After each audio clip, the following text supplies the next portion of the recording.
idioms and phrases।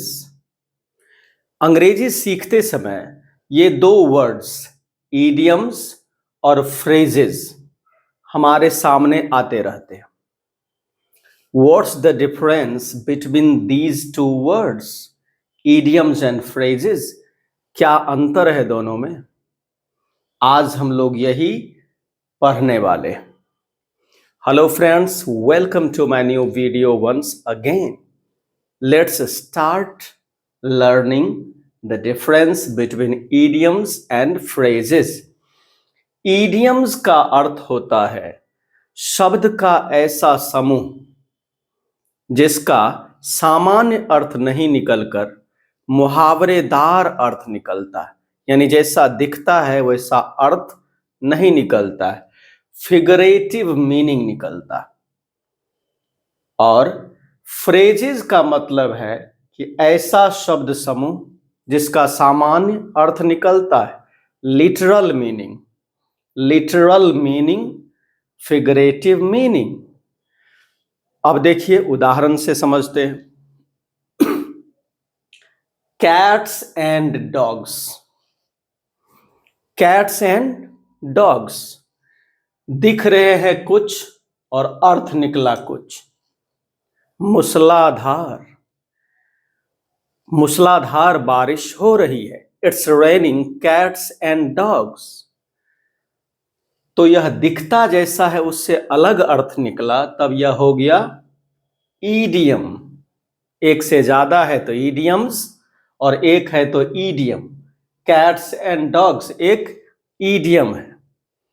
अब इसी का यदि लिटरल मीनिंग निकालें, कैट्स एंड डॉग्स का मतलब बिल्लियां और कुत्ते। Generally cats and dogs can't be friends. सामान्य तौर पर बिल्लियां और कुत्ते दोस्त नहीं हो सकते। अब यहां जैसा दिख रहा है वैसा ही मीनिंग निकला, तब यह हो गया फ्रेज। देखिए सामान्य अर्थ निकला और यहां विशेष अर्थ निकला, तब यहां पर यह हो गया ईडियम और यहां पर हो गया यह फ्रेज। शब्द का ऐसा झुंड जिसका सामान्य अर्थ निकलता है, लिटरल मीनिंग निकलता है, तो वह हो गया फ्रेज। और जिसका मुहावरेदार मीनिंग निकलता है, जैसा दिखता है उससे कुछ अलग हटकर मीनिंग निकलता है, फिगरेटिव मीनिंग निकलता है, तो वह हो गया idioms। ठीक।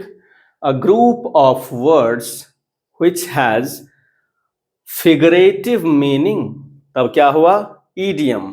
और a group of words which has literal meaning, तब क्या हुआ phrase। शब्द समूह फ्रेज, मुहावरेदार शब्द समूह idioms। कहने का अर्थ है कि हर एक ईडियम एक फ्रेज है, क्योंकि शब्द का झुंड को ही तो हम फ्रेज कहते हैं। हर एक ईडियम एक फ्रेज है, लेकिन हर एक फ्रेज एक ईडियम नहीं है। हर एक ईडियम एक फ्रेज है, लेकिन हर एक फ्रेज एक ईडियम नहीं है। अब चलिए कुछ एग्जाम्पल्स हैं, आपको बताना, फिर मैं बताऊंगा।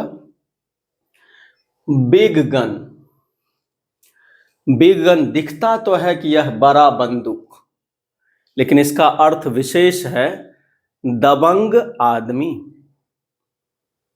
वह समाज का एक दबंग व्यक्ति है। He is a big gun of this society.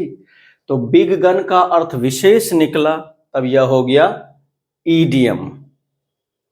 Apple of one's eye, आंखों का तारा होना। अब एप्पल का मतलब कहीं सेब नजर नहीं आ रहा, यानी यह भी एक ईडियम है।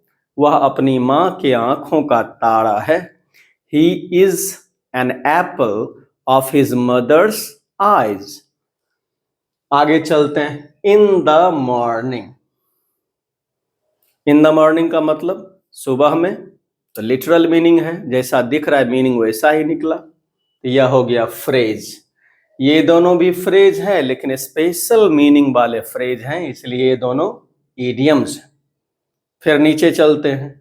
At the end of sentence, वाक्य के अंत में, at the end of sentence, जैसा दिख रहा है वैसा ही मीनिंग, तो यह हो गया फ्रेज।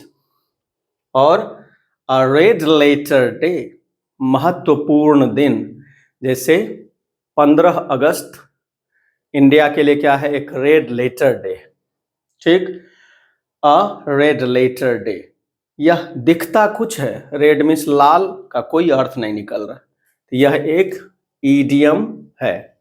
आगे है बाय बस, बाय बस मतलब बस से, मैं वहां बस से जाऊंगा, I'll go there by bus।